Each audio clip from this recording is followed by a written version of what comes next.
before we do this lesson, I want to make sure that you have done this warm-up above. And if you haven't done it just yet, I encourage you to pause the video right now and work through these warm-up problems because I think it's a good review for geometric series and intervals of convergence, which is going to lead into what we're discussing today.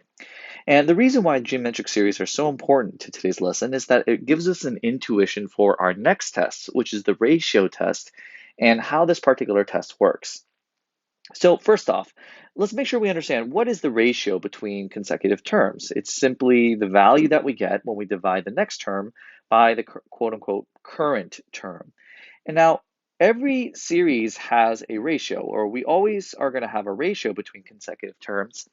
But what made a geometric series unique was that that ratio was the same for every subsequent term in the series.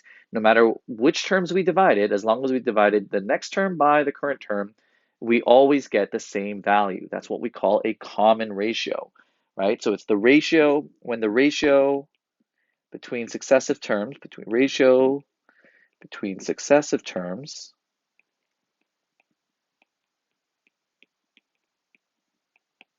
is equal, right? So we would say something like a sub n plus 1, this is how we would just write this algebraically, divided by a sub n. So the next term divided by our current term is some common ratio r.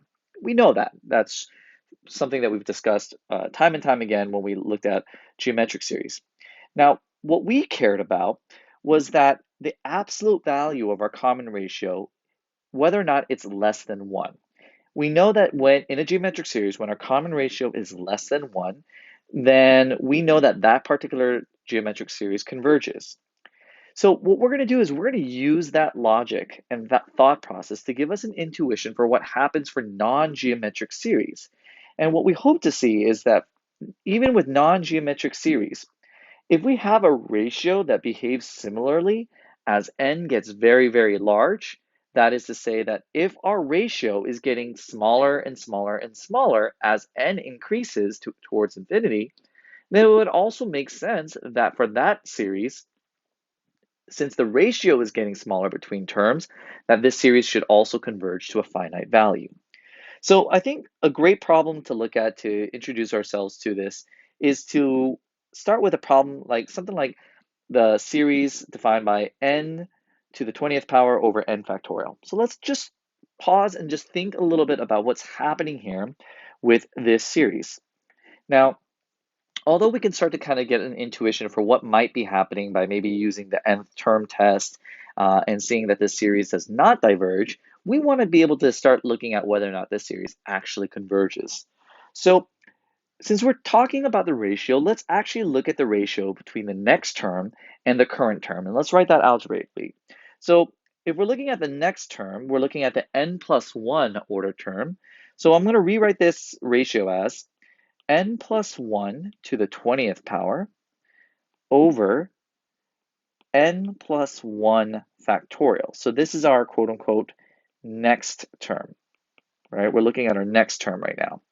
And we're going to divide this now by our current term, which is n to the 20th over n factorial, right? This is our current term. And I'm going to rewrite this in a second, but just so we understand, we're looking at the ratio between the next term and the current term. And again, we're doing this because we're trying to see if we can get an intuition for what is happening with this series by also looking at the ratio between terms. So there's our next term divided by current term. Now we know that when we're dividing by a fraction, it's equivalent to multiplying by the reciprocal of the denominator. So I'm going to rewrite that. I'm going to say this as the following. We're going to say that this would be equivalent to n plus 1, again, to the 20th power over n plus 1 factorial. And we're going to actually now multiply this by n factorial over n to the 20th power. Now, there's a little bit of simplifying that we can do here because we know that n plus 1 factorial, this is equivalent to n plus 1. Let me rewrite that a little neater.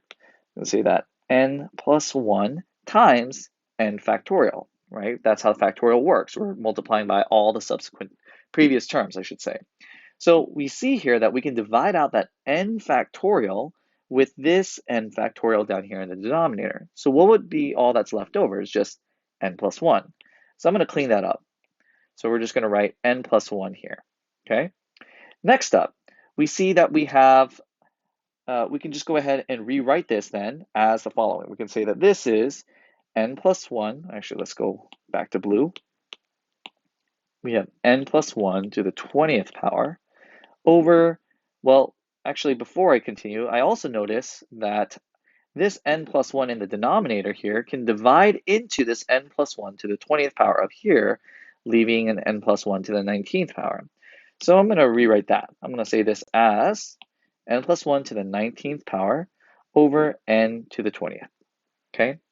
Now, before I proceed, I want to just make sure that we're clear as to what we're thinking about or what our thought process should be. We're saying we're trying to apply the same logic that we looked at with geometric series, which is if the ratio between terms is less than 1, then we know that the series converges. And that makes sense because we're saying that the terms are getting smaller and smaller and smaller. Now, for us here, we want to then look at the limit. We want to then look at the limit of this ratio. The limit as n approaches infinity of n plus 1 to the 19th power over n to the 20th. Now, I know what you might be thinking. We should say, all right, well, hold on. Our n value, this is going to depend, our ratio is going to depend on what our n value is, right? So depending on where n is, we're going to have a different ratio. So we can actually even think of this a little bit like a function. It's a function of n. Well, what is happening now as n starts to approach infinity? Well, as n approaches infinity, n plus 1, that difference between n plus 1 and n will become virtually negligible, right? And we see that the denominator has a higher degree, so that is going to be growing more rapidly than the numerator. So the limit of this is equal to 0, right? What does this mean? It means as n gets really large, the ratio between the consecutive terms gets smaller and smaller and smaller. So we can draw a similar conclusion to that of GST, right? As n approaches infinity, the ratio gets smaller. And we can draw a similar conclusion that we do with the geometric series test. And this thought process leads us to be able to define what's known as the ratio test. And the ratio test says the following. If you look at the limit of the ratio between subsequent terms, and actually I'm missing something here that just might make this a little bit cleaner. It's just to look at the absolute value of that ratio. It's a similar thought process as the geometric series test.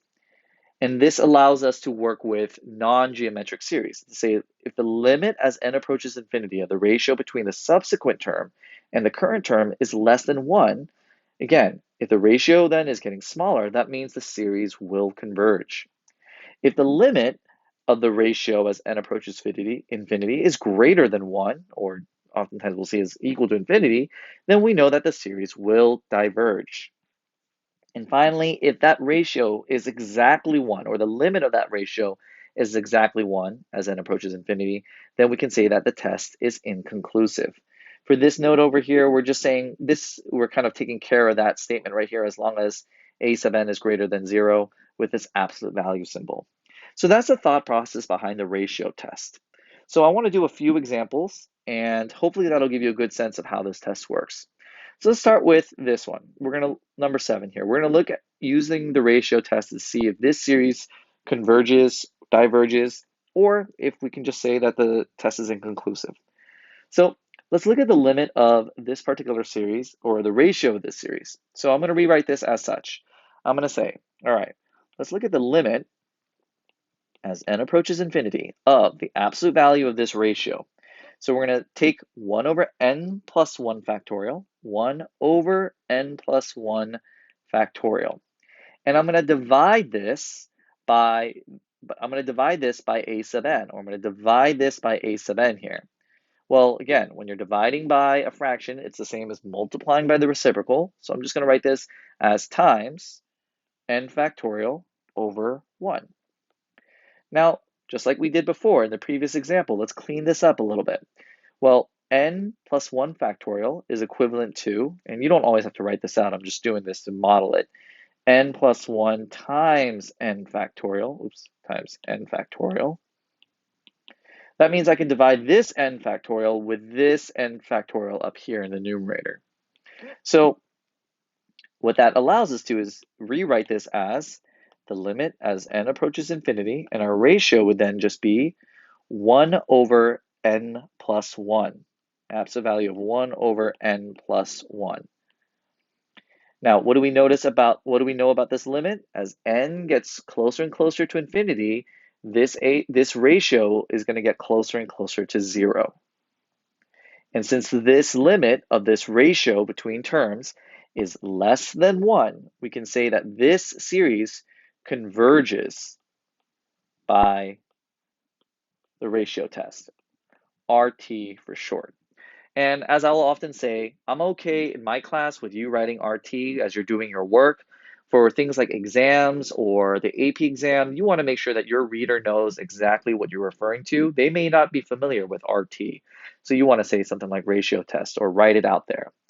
In general, if you're wondering whether or not you should write something out fully, write it out fully. If you have to ask yourself that question, then you already know the answer. Write it out to be safe. So let's try number 8 now. So again, we're going to look at the ratio between terms here. So we're going to write this as the limit as n approaches infinity. And in fact, let me actually move this up here because I have a feeling we're going to need a little bit of space. So the limit as n approaches infinity of the absolute value of the ratio of 3 to the n plus 1 power. So I'm writing out my next term, 3 to the n plus 1 power over n plus 1. If I divide it by a sub n, which means I'm going to divide it or multiply it by the reciprocal, that's n over 3 to the n. Let's close that absolute value. So now let's think about this. Is there anything that I can clean up here? Well, using some of the power properties here, we can say that 3 to the n plus 1 divided by 3 to the n, well, that's just equivalent to just a 3, right? We can just, again, 3 to the n plus 1 over 3 to the n would just be equal to 3.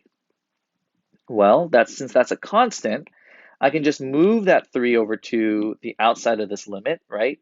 Us taking the limit as n approaches infinity will not impact that 3 in any way. So I'm just going to rewrite that as 3 times the limit as n approaches infinity of the absolute value of n over n plus 1. And for those of you who are curious about the absolute value here, I know that since my lower index is 1, I don't really have to worry about the absolute value. All of my n terms here are going to be positive. So if we disregarded the absolute value here, we'd be fine. But again, to be safe, leave that in there. Well, what do we know about this? What is the limit as n approaches infinity? Well, the numerator and denominator have the same degree. So that limit of all of this is going to be equal to 1. But since we have that constant 3 on the outside, we can then say that this is equal to 3. Well, let me actually write it out here because I'm going to need some space to write out whether or not this converges. This is equal to 3. So the limit of the ratio between consecutive terms here in this case, this time, is greater than 1. So just intuitively think about what that means. If the ratio between terms is greater than 1, that means these terms are getting larger. Therefore, we can say that this series indeed diverges by the ratio test. Okay? All right, let's just do one more together now. Let's try something like number 9. So number 9 here, we're going to again write the limit. We're going to say the limit as n approaches infinity of the absolute value of 1 over root, and be careful here with your grouping. I'm going to evaluate this a sub n for n plus 1 to find a sub n plus 1.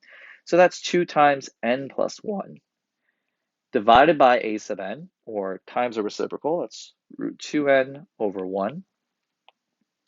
So we can then rewrite this as the limit as n approaches infinity of the absolute value. Now, we're really just concerned with this term in the denominator, right? So we notice that there is a root 2 in both the numerator and denominator, so we can just divide those out. And what we're left with is root n over root n plus 1. Now, in this case here, what is the limit as n approaches infinity? Again, Same degree in the numerator and denominator. This time, this is equal to 1. This limit is equal to 1. Therefore, our ratio test actually doesn't help here. It's inconclusive. Well, actually, I shouldn't say it doesn't help. We can at least rule this out here. It's inconclusive by the ratio test, meaning we have to use some other test. And we'll be using or learning quite a few in this chapter. So stay tuned. We will have some way of being able to find whether or not this series converges soon. So go ahead and try the next three on your own and check your answers with the solutions I've posted. And hopefully that gives you a good sense now of how the ratio test works.